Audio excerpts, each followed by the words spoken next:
కరీంనగర్ జిల్లా గంగాధర మండలం మధురానగర్ చౌరస్తాలో నారాయణపూర్ గ్రామస్తులు ఆందోళనకు దిగారు. రోడ్డుపై బైఠాయించి నిరసన చేపట్టారు.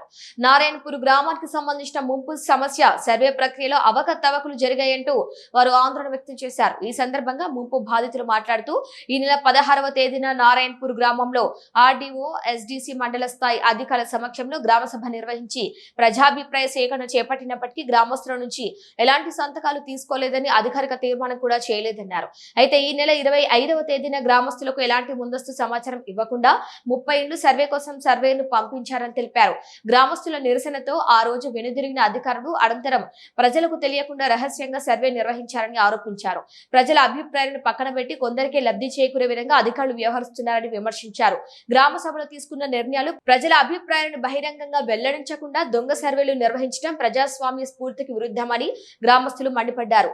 నారాయణపూర్, ఇస్తార్పల్లి గ్రామాలను అధికారికంగా ముంపు గ్రామాలుగా ప్రకటించి బాధిత కుటుంబాలకు న్యాయం చేయాలని డిమాండ్ చేశారు. సమస్య పరిష్కారం కాకపోతే ఉద్యమాన్ని మరింత ఉధృతం చేస్తామని హెచ్చరించారు.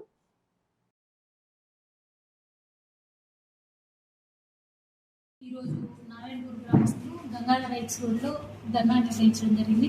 దీనికి ముందస్తు వాళ్ళు పోలీస్ పర్మిషన్ తీసుకున్నారు. తదనంతరం తహసీల్దార్ కార్యాలయంలో నాకు ఒక రిప్రజెంటేషన్ ఇవ్వడం జరిగింది. దీనికి సంబంధించి గ్రామస్తులందరూ రిజర్వాయర్లో ఒక 40 ఇండ్లు మాత్రమే తీసుకుంటున్నారని, ఆ విధంగా కాకుండా గ్రామాన్ని మొత్తం ముంపు గ్రామంగా ప్రకటించమని వాళ్ళు కోరుతున్నారు. మనకు మొదటి నుండి కూడా వాళ్ళు అదే రిప్రజెంటేషన్ చేస్తున్నారు. ఈ క్రమంలో ఈ రోజు కూడా అదే విషయాన్ని మళ్ళీ ధర్నా చేసి అదే రిప్రజెంటేషన్ నాకు కూడా ఇవ్వడం జరిగింది. నేను ఇదే విషయాన్ని పై అధికారుల దృష్టికి తీసుకెళ్తామని తెలియజేస్తున్నాను. మొన్న తెలియకుండా అధికారులు వచ్చారని చెప్తున్నారు కదా, చెప్పకుండా అంటే మనకు అక్కడ గ్రామ సభ లాంటిది కాదు. గతంలో ఏదైతే సర్వే చేశారో మళ్ళీ ఒకసారి మెజర్మెంట్స్ తీసుకోవడం కోసం వచ్చారో, అయితే మన ముక్కు క్రింద పోయేటువంటి 40 ఇండ్ల వాళ్ళు, బ్యాలెన్స్ హౌసెస్ వాళ్ళ మధ్య కొంత